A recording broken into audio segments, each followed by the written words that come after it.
Para poder entender un poco el tema que hoy nos convoca, voy a hacer una breve introducción que de ninguna manera dio hablar a la gran conferencia que era el doctor Revilla, pero que de alguna manera nos permitirá ponernos en el contexto del tema tratado, ¿no?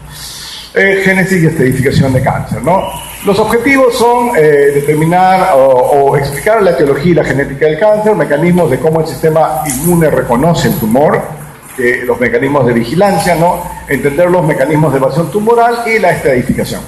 ¿Por qué es importante introducirnos en estos conceptos? Porque conociendo la etiología y lo que da origen, ¿no?, a los cambios genéticos del cáncer, ¿no?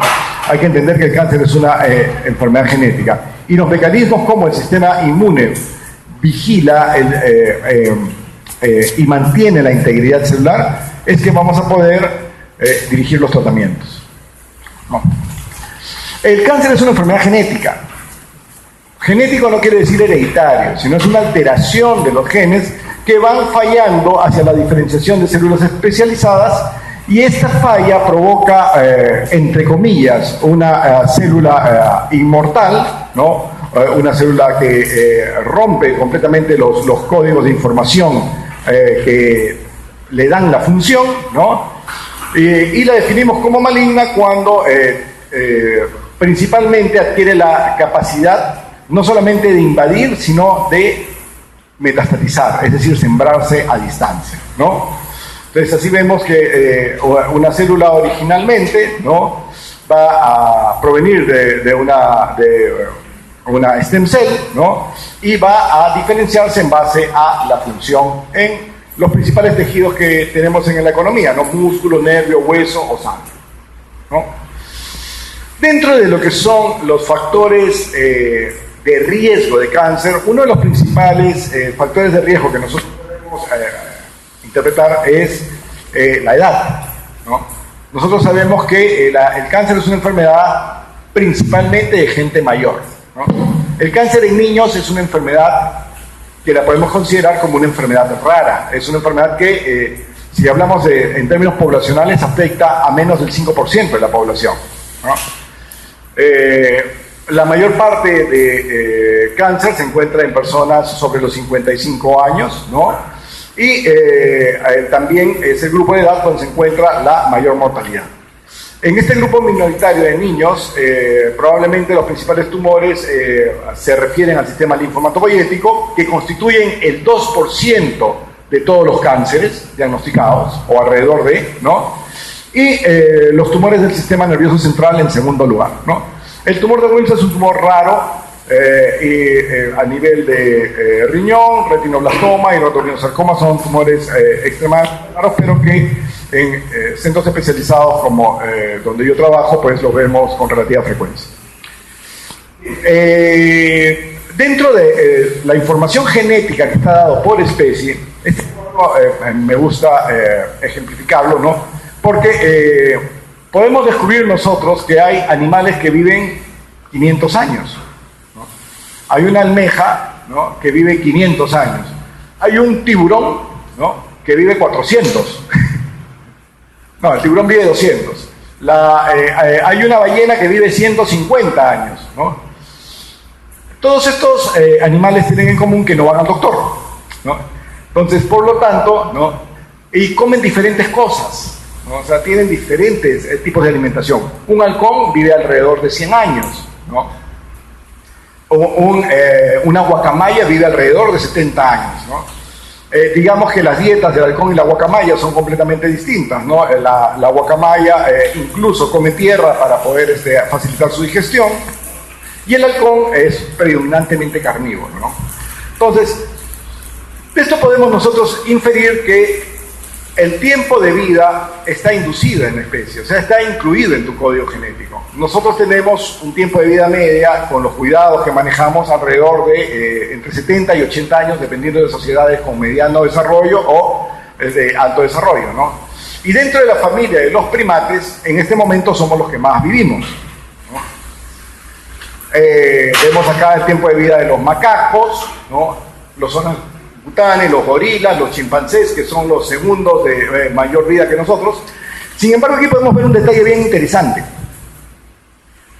Si ven ustedes, esto nos da el tiempo de los rangos de edad que son de cada etapa de la vida, ¿no? Y la mayor prolongación, ¿no?, de la vida en el humano se produce en la vida adulta, ¿no? Lo que hemos conseguido nosotros con el avance de la ciencia es prolongar nuestra vida adulta, ya que nuestro periodo de desarrollo, ¿no?, nuestro periodo de la infancia, ¿no?, y nuestro periodo juvenil se mantienen en rangos muy semejantes a los otros primates. Entonces, lógicamente, al prolongar nuestra vida, las enfermedades degenerativas, entre ellas el cáncer, van a incrementar su incidencia, ¿no? Y con los avances en las técnicas diagnósticas, nosotros podemos llegar a probablemente en parte explicar gran parte del incremento del cáncer en nuestra sociedad, constituyéndose como la segunda causa de muerte en el Perú. Esto es lo que nosotros vemos de incidencia por sexo en sociedades desarrolladas, que es de donde ustedes tienen la bibliografía, ¿no? Estas tablas son sacadas de Robbins, ¿no?, donde en hombres la incidencia está en primer lugar por próstata, en segundo lugar por pulmón, tercer lugar colon y recto, cuarto lugar vejiga, ¿no? En mujeres, primer lugar mama, segundo lugar pulmón también, tercer lugar colon y recto, cuarto lugar cuerpo uterino, que estamos hablando de endometrio, y quinto lugar tiroides. La muerte por cáncer en varones en Estados Unidos, en sociedades desarrolladas, la primera causa es pulmón, ¿no? Igual en la mujer, pulmón termina siendo la primera causa de muerte para ambos sexos. En segundo lugar, y bastante alejado, en varones próstata, en mujeres mama, ¿no? En tercer lugar va colon para hombres, en tercer lugar va colon y recto en mujeres. Pero este mapa epidemiológico se parece poco a lo que nosotros tenemos en nuestro país. Estas son las causas de muerte para ambos sexos, las causas de incidencia por cáncer para ambos sexos, ¿no? Y se las voy a dar un poco de memoria porque, digamos, no está precisado como en la tabla anterior. Estos son datos oficiales del sistema de vigilancia del Ministerio de Salud, ¿no? En primer lugar, definamos la primera causa de muerte por cáncer en el Perú para ambos sexos. ¿Tienen ese conocimiento ustedes? ¿Saben? Primera causa de muerte, cualquier voluntario. Bueno, a diferencia de la primera causa de muerte en el mundo desarrollado por cáncer, para ambos sexos en el Perú, la primera causa de muerte es cáncer de estómago. Es un tema muy importante en el Perú, ¿no? Es un tema difícil de prevenir, ¿no? Sociedades que tienen alta incidencia de cáncer de estómago, como Japón, la única manera que han encontrado de plantear una previsión ha sido estableciendo políticas de endoscopía, de vigilancia directa, ¿no? Que son muy caras y que en el Perú pues no hemos ni siquiera empezado a hacer, ¿no? Cuando hablamos de incidencia por cáncer, curiosamente, ustedes han visto toda la tabla del mundo desarrollado y ven ustedes que el cáncer uterino está muy abajo y se refiere más a endometrio, ¿no? En el Perú, la primera causa de cáncer en la mujer es cervix uterino, que es una enfermedad que tiene un ciclo muy parecido a las enfermedades infecciosas y donde está implicado un agente viral, que son los virus de papiloma humano de alto riesgo, ¿no? Los cuales, a diferencia de los virus del papiloma humano de bajo riesgo, adquieren la capacidad de persistir en la infección e integrarse al ADN celular, transformándolo, ¿no? Es una enfermedad completamente prevenible. Una enfermedad que en los países desarrollados disminuyó su incidencia gracias a un examen tan sencillo como el Papa Nicolau. Sí es cierto, tenemos técnicas moleculares ahora que nos permiten detectar el papilomavirus, ¿no? Sin embargo, tanto de alto como de bajo riesgo, pero tenemos que tener en cuenta que el hecho de encontrar el papiloma, ya sea de alto o bajo riesgo, no implica que tú tengas cáncer o que vayas necesariamente a tenerlo. ya que la persistencia de enfermedad solamente la vamos a determinar probablemente sobre los 30 años, donde las pruebas moleculares comienzan a tener un valor estadístico desde el punto de vista predictivo. ¿Por qué? Porque entre los 20 y 30, ¿no? En una sociedad moderna, pues, es más fácil la diseminación y la transmisión, ¿no? La monogamia es más escasa, ¿no? Tanto los hombres, y espero que en menor proporción las mujeres, son menos monógamas, ¿no? Y lógicamente el virus está trasladándose de un lugar a otro. Ahora, de todos los virus, las infecciones virales, incluso o predominantemente las de alto riesgo, solamente persiste el 20%, el resto se elimina, ¿no? Esta es la razón por qué sobre los 30 años vamos a detectar aquellas infecciones que se convirtieron en persistentes, pero que fueron adquiridas en el decenio anterior probablemente, ¿no? Y es sobre los 30 años que generalmente la gente se estabiliza, forma hogares y se hace monógama, que es donde comienza a tener valor de alguna manera predictivo en persistencia de infección viral el test de PBH molecular. El Papa Nicolau es una excelente prueba, es una prueba que se hace muy barata y el único problema que tenemos es que la sensibilidad en el país se ha reportado como no óptima debido a que no contamos con centros de entrenamiento para el personal para hacer los screenings de los PBH, ¿no? O de las lesiones interepiteliales de bajo alto grado, ¿no? Seguido en mujer de cervix está el cáncer de mama, ¿no? El cáncer, en tercer lugar, en incidencia, en la mujer está cáncer de estómago. En el hombre, en incidencia, el primer cáncer es el cáncer de próstata, seguido de cáncer de estómago, y en tercer lugar tenemos cáncer de pulmón, ¿no? En mujer se encuentra en cuarto lugar el cáncer de pulmón. Entonces, nuestro mapa epidemiológico es un mapa de una sociedad económicamente emergente con todos los problemas de un país subdesarrollado, que no ha logrado superarlos, ¿no? Bien, la etiología del cáncer tiene factores genéticos, que son mutaciones, translocaciones, amplificaciones, ¿no? Factores ambientales, como la radiación ultravioleta, químicos, infecciones virales, ¿no? Somos zona endémica para virus Epstein-Barr, que está implicado en varios tipos de linfoma y de cánceres, incluso estómago, ¿no? Aparte del PBA, del Helicobacter pylori, el virus Epstein-Barr se ha convertido en un factor de riesgo determinante en lo que es agresividad en el cáncer de estómago, en estudios últimos, ¿no? Somos zona endémica también para HTLV1, que no solamente te causa la paraparesia espástica, sino que también es un virus linfotrópico que te va a causar la leucemia linfoma de células T del adulto, ¿no? Entre otros, ¿no? Y esto se basa en la conversión de los protooncogenes, que son genes generalmente de proliferación, que promueven la proliferación, que son normales y que todos tenemos, a oncogenes, que son cuando estos genes pierden la capacidad de control, ¿no? Y a la pérdida de las funciones de los genes supresores tumorales, ¿no? Es así que cuando nosotros tenemos los promotores, ¿no?, de proliferación celular, ¿no?, con aquellos genes que determinan, ¿no?, la supresión de la proliferación tumoral, la célula mantiene un equilibrio o homeostasis que controla su crecimiento. La ruptura de esto es lo que nos lleva a el tumor. Bien, voy a ser muy rápido con esto porque pues, hay que tener en cuenta que es una introducción. Entonces aquí tenemos algunos genes conocidos que son genes promotores de crecimiento, como este gen que determina el CERV2, que es el ER2-NEU, que es muy frecuente en cáncer de mama, alrededor del 20% de los cánceres de mama lo tienen, ¿no? Es un factor de crecimiento tipo 2, que es un receptor de membrana, porque para que un gen pueda tener efecto sobre la célula tiene que tener receptores, ¿no? Entonces esta es producción de este receptor anormal que es una amplificación que termina siendo parte de la causa del desarrollo de la enfermedad, ¿no?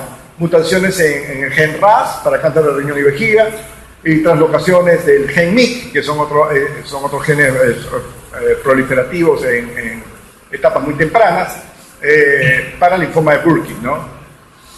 Y los genes supresores alterados, la mutación de P53, ¿no? Que altera la parte de apoptosis celular, y la mutación del gen de retinoblastoma, ¿no? Que al mantenerse fosforilado, ¿no? Mantiene el equilibrio supresor, ¿no? Entonces, resumiendo la base molecular del cáncer, podemos decir que hay un agente que puede ser tanto químico, radiación, virus, ¿no? Que va a actuar sobre la célula normal, ¿no? Y si este mecanismo de reparación del daño está íntegro, la célula va a producir apoptosis, se va a eliminar, ¿no? Se va a corregir el código, ¿no? Si falla el mecanismo de reparación, que puede estar relacionado a factores genéticos, ¿no? Como inestabilidad microsatelital y varias cosas que estamos viendo en los últimos años, ¿no? Vamos a llegar a la mutación del genoma, ¿no? Y esta mutación del genoma va a tener factores promotores de crecimiento, que son los oncogenes, ¿no? Y factores que inactivan los genes supresores, ¿no? Eso nos va a llevar a una proliferación descontrolada que nos lleva a una expansión clonal, ¿no? La alteración de los genes supresores de la apoptosis, ¿no? Disminuye la capacidad de destrucción y nos lleva al mismo hecho, ¿eh? Y bueno, estos son los fenómenos que se dan dentro de todo esto. Dentro de los fenómenos que se adicionan a la expansión clonal, existe la falla del sistema de vigilancia, ¿no? Que ha tomado mucha relevancia en los últimos años con los tratamientos inmunológicos, ¿no? Que han tenido un éxito tremendo en tumores donde antes no teníamos ninguna herramienta, como melanoma, pero que son extremadamente caros porque son terapia biológica. Bien. De ahí nace otra pregunta, ¿no? ¿Qué entendemos por clonalidad?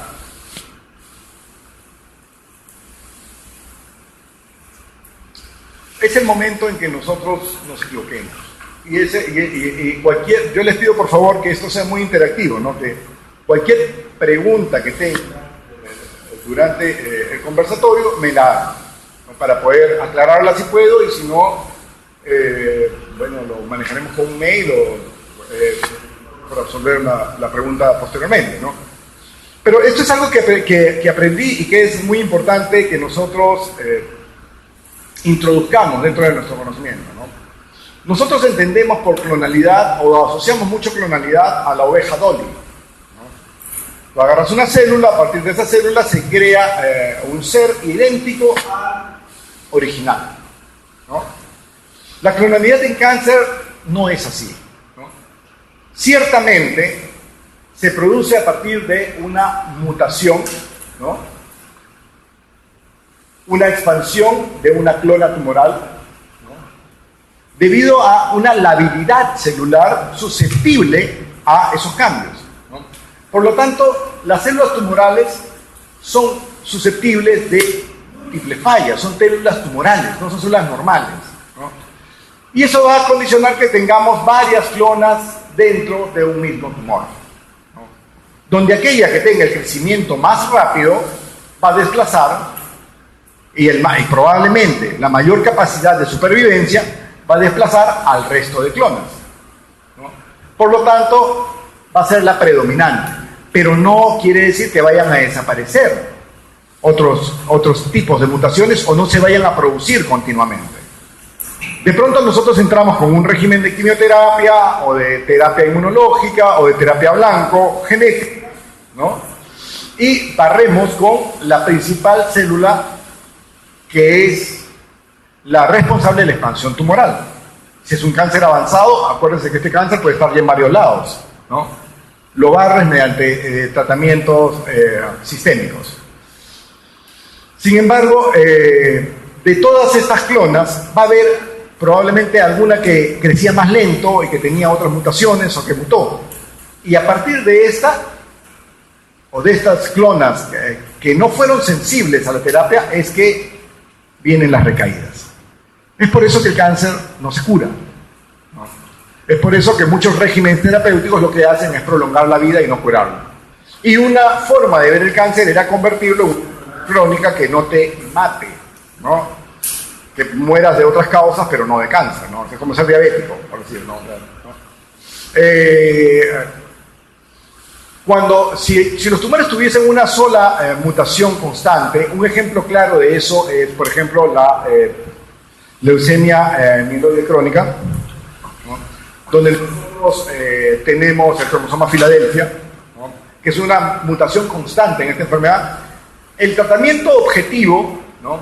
Que está en inhibidores de la tirosinquinasa, ¿no? Tiene mucho éxito, porque tiene una sola mutación, ¿no? Pero la mayoría de cánceres, las mutaciones son múltiples, ¿no? Encontrándose genes desencadenantes y múltiples mutaciones agregadas, ¿no? Bien, es muy compleja la caracterización molecular del cáncer, ¿no? Y nos permite entender cómo se explica las fallas de muchos tratamientos desarrollados contra genes específicos o contra vías específicas del tumor, ¿no? Por lo que de esto podemos deducir que no hay una sola fórmula general que aplique para el tratamiento de esta enfermedad, ¿no? Necesitamos lograr terapias dirigidas que cambien la historia natural. Respecto a esta parte inmunológica, tenemos varios términos introducir, como el término de inmunovigilancia, ¿no? Donde entendemos que las células tumorales expresan antígenos, ¿no? Que no están presentes en las células normales, y estos antígenos son reconocidos en condiciones como extraños y por lo tanto deberían destruir a la enfermedad, ¿no? Eso es lo que podemos nosotros introducir dentro de la inmunovigilancia contra el cáncer, ¿no? La inmunoedición en cáncer es como este sistema de eliminación de células también induce múltiples cambios en el tumor que resultan en evasión celular y recurrencia. La evidencia de inmunidad y tumor la tenemos en la regresión espontánea, como en los casos de melanoma y linfomas. Los tumores primarios pueden involucionar, ¿no? La regresión de metástasis después de remover el tumor primario, en los casos de cáncer renal con metástasis pulmonares, ¿no? La infiltración del tumor por linfocitos y macrófagos como factores pronósticos que están muy estudiados en lo que es melanoma y cáncer de mama triple negativo, donde se ha visto que tienen implicancia, ¿no? La presencia de hiperplasia linfoide en los ganglios regionales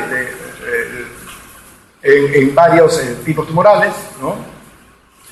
Y la alta incidencia de cáncer en inmunosupresión, en momentos de inmunosupresión, como pueden ser la infección por HIV, neonatos, envejecimiento, ¿no? E incluso es el mecanismo como se postula que el HTLV puede promover la susceptibilidad del desarrollo de algunas enfermedades, ¿no? Bien. Este es un ejemplo de melanoma donde vemos la respuesta del huésped, ¿no? Y de ahí tenemos las 3E, ¿no? Eliminación, equilibrio y escape, ¿no? Si la célula tumoral es eliminada, quiere decir que el sistema de inmunovigilancia ha tenido éxito. Si hay un equilibrio, probablemente esto reconozca parte de las células tumorales como tumorales y antigénicamente blanco el sistema inmune, ¿no? Mientras que hay un grupo de células que no van a ser reconocidas, lo cual mantiene un equilibrio en el crecimiento o el lentecimiento, ¿no? Y cuando hay escape al reconocimiento celular, esto se convierte en una proliferación tumoral descontrolada y en la progresión de enfermedad. Esos son los tres términos que debemos tener muy en claro cuando hablamos las 3C de la inmunoedición, en cáncer.